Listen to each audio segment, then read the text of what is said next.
नमस्कार दोस्तों, बहुत बहुत स्वागत है आप सभी का और उम्मीद है कि आप सभी बहुत ही अच्छे होंगे। दोस्तों आज इस वीडियो में हम बात करेंगे उस घटना की जिसने वाशिंगटन से लेकर के मॉस्को तक हलचल मचा दी।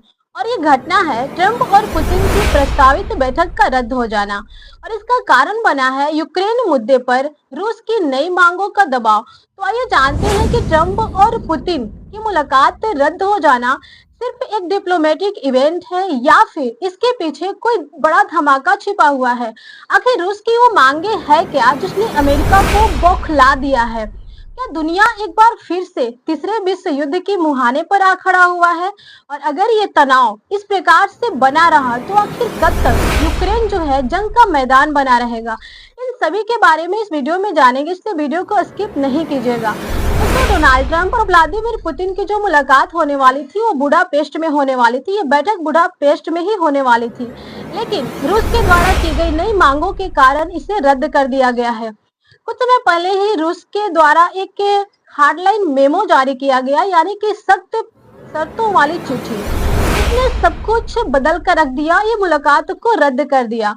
उस चिट्ठी में साफ लिखा हुआ था कि यूक्रेन को अपनी कुछ जमीनें रूस को सौंपनी होगी। नाटो में शामिल होने का जो विचार है हमेशा के लिए त्यागना होगा, खत्म करना होगा और यूक्रेन की सेना को सीमित करना होगा ताकि रूस की सुरक्षा को कोई खतरा न रहे। फिर क्या था, ये तीनों मांगे सुनने के बाद अमेरिका के राष्ट्रपति यानी कि ट्रंप का गुस्सा फूट पड़ा और अमेरिका ने कहा, यानी कि ट्रंप ने कहा कि अगर बातचीत का मतलब यूक्रेन की आजादी को खत्म करना है, उसकी स्वतंत्रता को खत्म करना है, तो हमें बातचीत नहीं करनी है, किसी प्रकार का समझौता नहीं होगा। और इसी के बाद ट्रंप पुतिन समिट को कैंसिल कर दिया गया। अमेरिका का यह फैसला सिर्फ एक मीटिंग कैंसिल नहीं बल्कि एक नया दौर का शुरू होने का संकेत है, जहां रूस और अमेरिका के बीच फिर से वही तनाव लौट रहा है जो कोल्ड वार के समय देखा गया था। आज भी अमेरिका की नजर जो है यूक्रेन पर बना हुआ है और रूस मानो कह रहा है कि अगर मेरी बात को मानी गई, मेरी शर्तों को मानी गई तो बात होगी, वरना कोई बात होगी ही नहीं। बेचारा यूक्रेन की बात ही क्या करना, उसका तो हालत सबसे खराब है। एक तरफ रूस का दबाव है कि जमीन छोड़ो और युद्ध को खत्म करो, वहीं अमेरिका का साथ है जो कह रहा है कि हम तुम्हारे साथ हैं, उसका सहारा बना हुआ है। तो बात तो ये है दोस्तों कि क्या यूक्रेन सच में किसी के साथ है भी या नहीं, या वो सिर्फ बड़ी दो ताकतों के बीच में एक मोहरा बना हुआ है। पुतिन जानते हैं कि अमेरिका जो है अब पहले जितना ताकतवर नहीं रहा।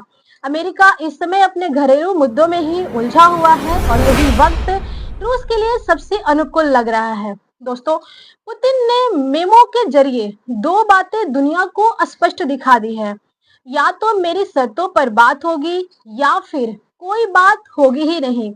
और यहीं से शुरू होती है पावर पॉलिटिक्स, जहां कोई दोस्त नहीं होता, होता है तो सब अपने अपने हित। व्हाइट हाउस के सूत्रों के मुताबिक अगर बात करें तो ट्रंप ने कहा अमेरिका किसी भी तरह का सौदा दबाव में नहीं करेगा।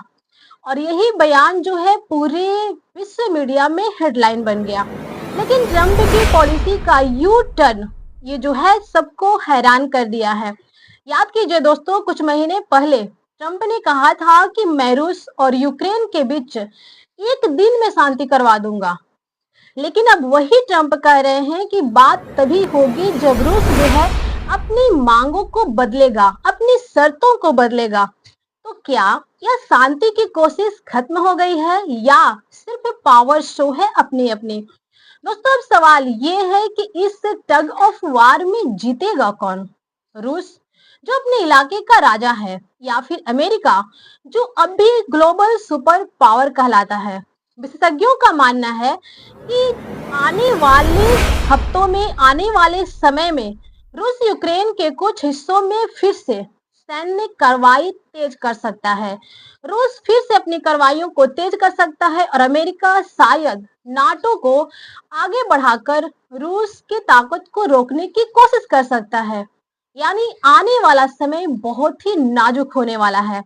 दोस्तों इतिहास हमें यही सिखाता है कि जब बड़ी ताकतें अपने अहंकार में उलझ जाती है, अपने अहंकार के दम में भर जाती है, तो सबसे ज्यादा जो कष्ट होता है, पीड़ा होता है, वो छोटे देशों को झेलनी पड़ती है।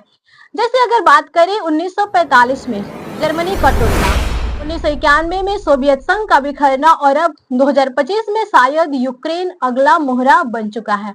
लेकिन शायद अब वक्त आ गया है कि दुनिया विजय से ज्यादा विवेक से काम ले। पुतिन और ट्रंप दोनों के बीच की ये मुलाकात सिर्फ दो नेताओं की नहीं थी, बल्कि दो विचारधाराओं की टकराहट थी। एक जो शक्ति में यकीन रखता है और दूसरा शांति कराने की बात करता है, संधि कराने की बात करता है।